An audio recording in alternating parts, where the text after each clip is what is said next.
नमस्कार मित्रांनो राज्यातील शेतकऱ्यांसाठी सर्वात मोठी आनंदाची बातमी अखेर आलेली आहे।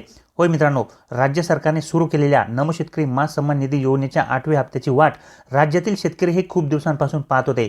अखेर तो दिवस आता उजाडला आहे, कारण की आजपासून सर्व पात्र लाभार्थ्यांच्या बँक खात्यावरती नमो शेतकरी महासन्मान निधी योजनेच्या 8व्या हप्त्याचे 2000 रुपये हे जमा करण्यात आलेले आहे।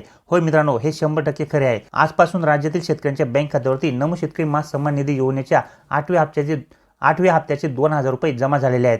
मित्रांनो, खूप दिवसांपासून या ठिकाणी राज्यातील शेतकरी हे नमो शेतकरी महासन्मान निधी योजनेच्या 8व्या हप्त्याची वाट पाहत होते, कारण की 13 मार्च रोजी या ठिकाणी पीएम किसान सन्मान निधी योजनेच्या 22व्या हप्त्याचे वितरण करण्यात आले। त्या दिवसापासून या ठिकाणी शेतकऱ्यांना असे वाटत होते की नमो शेतकरी महासन्मान निधी योजनेचा हप्ता देखील आता पीएम किसान सन्मान निधी योजनेच्या हप्त्यासोबतच जमा होईल, परंतु त्या ठिकाणी तसे काही झाले नाही।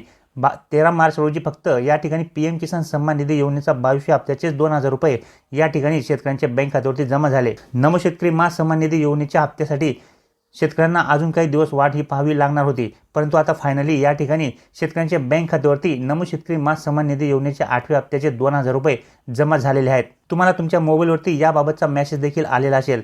ज्या लोकांना मेसेज आला नसेल त्यांनी आपल्या बँकेत जाऊन चौकशी करायची आहे। पीएम किसान सन्मान निधी योजनेच्या 22व्या हप्त्यासाठी किंवा 21व्या हप्त्यासाठी जे शेतकरी राज्यात या ठिकाणी पात्र झालेले होते त्या शेतकऱ्यांच्या बँक खात्यावरती नमो शेतकरी महासन्मान निधी योजनेचा 8व्या हप्त्याचे वितरण देखील झालेले आहे। जवळपास 92.92 लाख इतके शेतकरी या ठिकाणी नमो शेतकरी महासन्मान निधी योजनेच्या 8व्या हप्त्यासाठी पात्र झालेले आहेत। मित्रांनो, नमो शेतकरी महासन्मान निधी योजनेचा जो काही 8वा हप्ता आहे तो वितरित करण्यासाठी या ठिकाणी शासनाकडून 16 मार्च 2026 रोजी एक निधी वितरणाचा जी.आर. काढण्यात आला होता आणि त्यामध्ये 1774 कोटी इतका निधी या ठिकाणी राज्यातील शेतकऱ्यांना वितरित करण्यासाठी शासनाकडून मंजूर देखील करण्यात आला होता। आणि जसे की मित्रांनो, आपल्याला सगळ्यांनाच माहित आहे की नमो शेतकरी महासन्मान निधी योजनेचा निधी वितरणाचा जी.आर. आल्यानंतर या ठिकाणी 4 ते 5 दिवसानंतर शेतकऱ्यांच्या बँक खात्यावरती या ठिकाणी हप्त्याचे पैसे हे जमा होत असतात, परंतु आज 25 तारीख आहे, म्हणजे आजपासून या ठिकाणी शेतकऱ्यांच्या बँक खात्यावरती नमो शेतकरी महासन्मान निधी योजनेच्या 8व्या हप्त्याचे पैसे हे जमा झालेले आहेत।